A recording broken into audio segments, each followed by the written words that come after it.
don't know how this is going to work because I have GPS on and it's connected to my Bluetooth. So I don't know if it's going to turn off while I'm driving, but we'll see.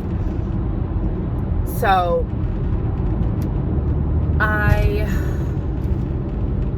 we're talking about trauma bonds. So I'm just going to school you guys because that's what this channel is about. Keep left at the fork. You're going to hear her a lot. And basically what happens is you have this connection and you don't know why, but it is usually a trauma bond. It is usually you connected to someone because of something that you have endured together, or a feeling or an emotion that you're not willing to let go of to move on to the next thing. I always envision this teddy bear, right? So it's a little girl. She has a little tiny raggedy teddy bear and she doesn't want to let it go.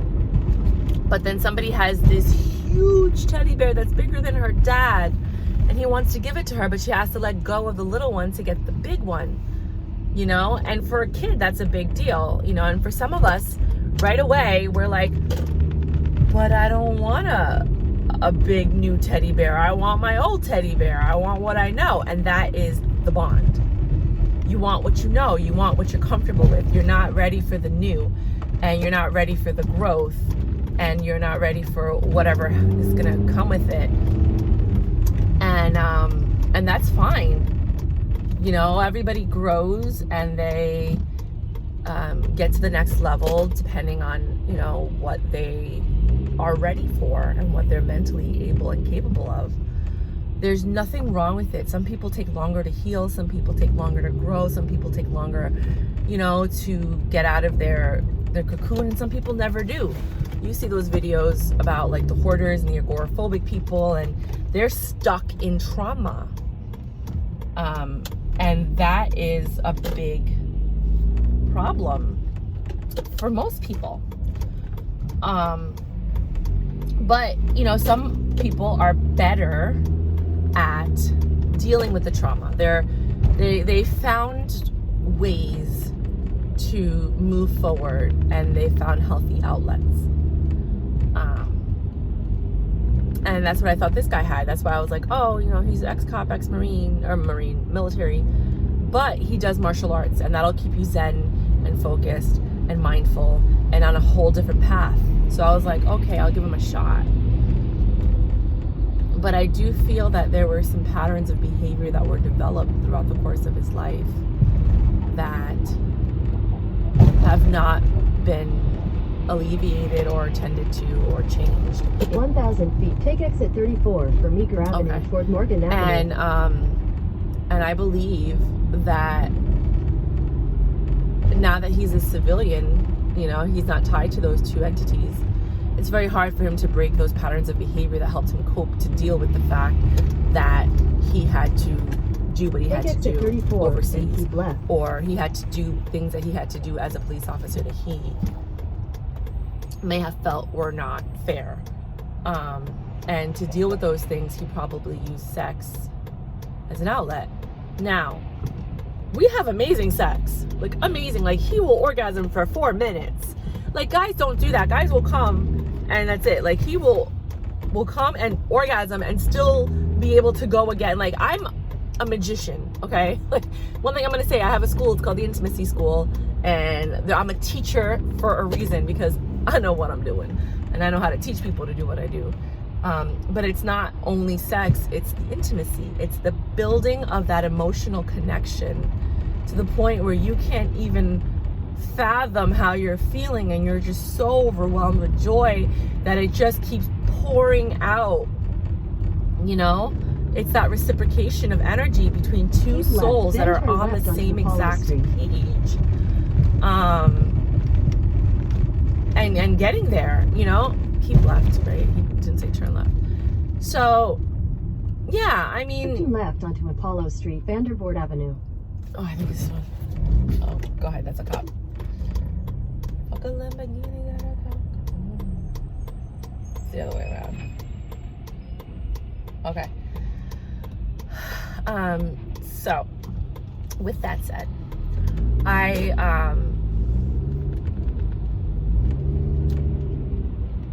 I just think that it's crazy how people will give up something so good, and that's part of the addiction. Continue on Vanderbilt addictions, Avenue for 3/4 of a mile. addictions cause you to sacrifice the good in your life for the addiction. And you can't help it, whether it's drugs, sex, alcohol. It's like you ruin every relationship in your life because of the addiction, because of your instinct, your inability to, not inability, but your conscious choice, because it's a conscious choice, to choose the addiction over someone else, whether it's your family, your friends, because you think they'll always be there. You know they'll always be there. So you're like, oh, well, you know, if I do this, they're going to forgive me. But then there comes a point where sometimes they don't forgive you. And then you lose it. And it's not until you hit rock bottom and you really lost something that you love and you care about that maybe, just maybe, it'll initiate change or the inception of change, because the process of addiction recovery is a lifelong process. You are constantly triggered for the rest of your life, and you have to make a conscious decision every time not to. And it's hard because most of the people that are addicted are like, well, I'm just going to do it this one time and they're never going to know and I'll be fine, which is basically what he did and he continues to do. And then that one time turns into a long affair, or that one time turns into a 1 week or 2 week drug bout. Turn right on Grand Street. That one time turns into a blackout session while you're drunk, and then God knows what you've done, right? So you could see how like that one time can turn into something really bad.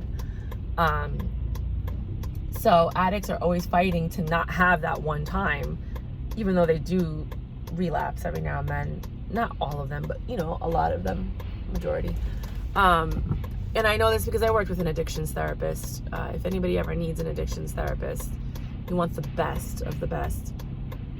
She charges $3.50 an hour, maybe more now. I don't know. That was when I worked with her a while ago. Her name is Mavis Baird, M-A-V-I-S Baird, B-A-I-R-D. I'm gonna see if I can remember her website, and I'll just put the link below. But she is the best of the best. She works with celebrities. She works with, she used to hang out with like Billy Idol and Andy Warhol and all these other people. And, you know, she's helped pioneer this whole addictions recovery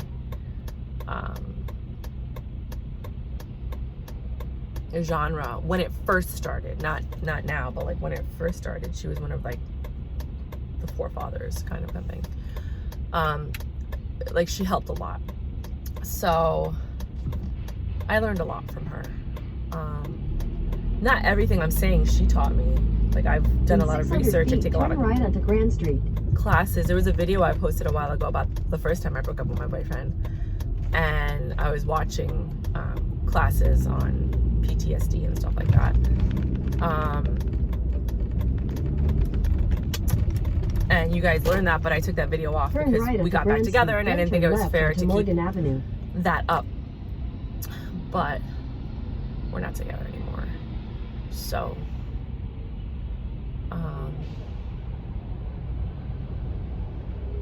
it's a shame because the people that addicts hurt, they love them. They really, really love them. They really want to be with them. They just didn't know what they were walking into. And it's a lifelong process of healing. And you have to, you know, you have to be all in. And like, it's just sad. It's sad. I don't like, but I'm interested in knowing what caused the addiction. What was the trigger? What were the series of events that led to this? Because if you could figure that out, you could see it in your own children and you can nip it in the bud before it starts. And I think we as a society need to learn these triggers and how we sometimes create the triggers that our children will suffer from later in life. And it's a damn fucking shame. You know. Head east on Grand Street. I did love him though. I wanted to spend the rest of my life with this guy. I wanted to marry him and have his babies and have the life that we created, that we envisioned, that we pictured, that we built, you know.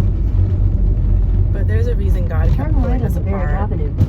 And I think it's because God knows who He is and what He's capable of and how He can hurt me. And In a quarter mile.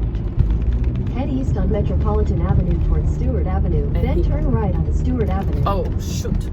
Turn right onto Stewart Avenue, then turn right onto 10 Ike Street. Turn right on... Head east on Metropolitan Avenue toward Gardner Avenue, then turn right onto Gardner Avenue. Okay. Turn right onto Gardner Avenue, then turn right onto Meadow Street. Turn right onto Meadow Street. I gotta go. I gotta do this. But it's a lot. It's a lot. It's a long process. I know how to deal with it. I could be his therapist, but it's very difficult because I'm emotionally involved. I mean, I could help him break his chains, sure. But he also has to want it, because no matter what you want for an addict, if they... Head south on Stewart Avenue towards Stagg Street, then turn right onto Stagg Street. Turn right onto Stagg Street, then turn left onto Varick Avenue. This is horrible instructions. And it's too much for me.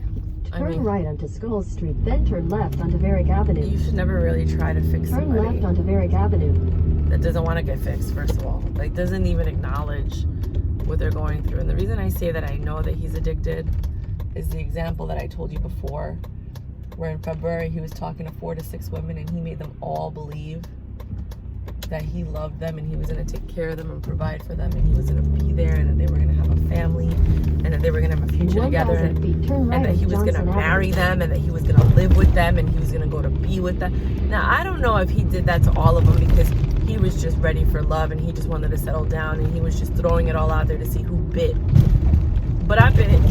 So why are you still talking to people? And I told him the only reason I would ever leave you is if you cheat on me or you hit right me. Johnson Avenue. And he cheated on me with multiple women. Like a lot. In a little bit of time. It's like, nigga, get your shit together. Gotta get your shit together. But yeah. So that is where I'm at right now. And I just wanted to share that with you guys in case anybody knows somebody who's going through this. There is nothing you can do to change them. In a quarter mile, turn left onto Bogart Street. There is nothing you can do to make them a better person. There is nothing you can do to get them to love you. They love you. There's just nothing you can do to change them until they're ready to change. They have to want that change. Doesn't matter what you want for them. We all want the best for the people that we love. You said left or right? I can't remember. But, you know, you can't force somebody to do something they don't want to do.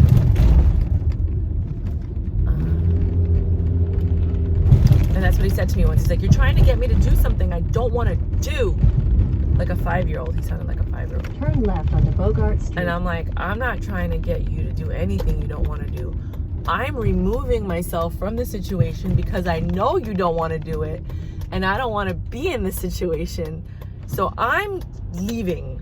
I'm taking myself out. And he's like, yeah, but then in order to keep you, I have to do this. And I don't want to do it.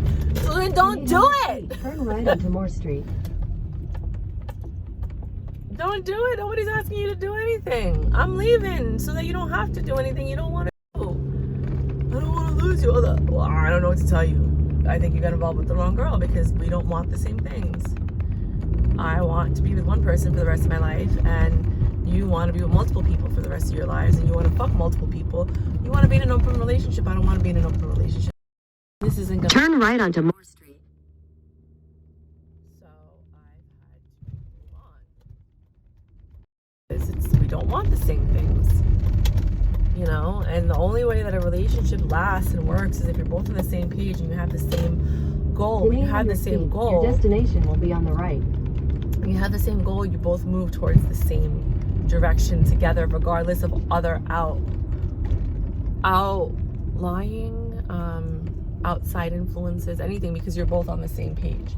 You have to be together. I learned that in Amway, and it's so very true.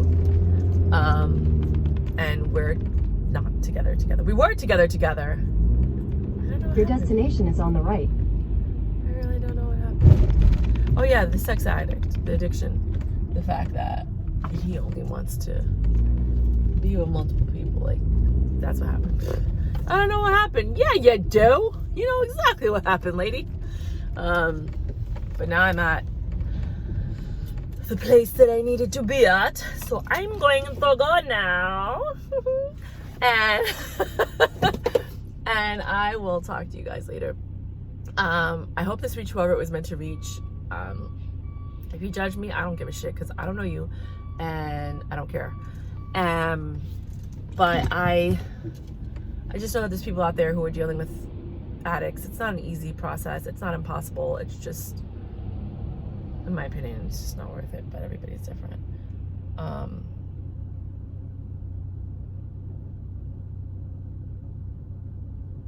If you have someone that's going through an addiction and you need them to talk to somebody, they can talk to me. If they can't afford Mavis, she's $350 an hour. I'm $150 an hour. We can do like a group rate, not a group rate, but like a multi-rate where you do multiple sessions and it's less. But there has to be a willingness to want to get better. Like these interventions and things, they don't really work. Most interventions don't work. There's like an 8% success rate, more or less. It varies depending on which source you're reading from. But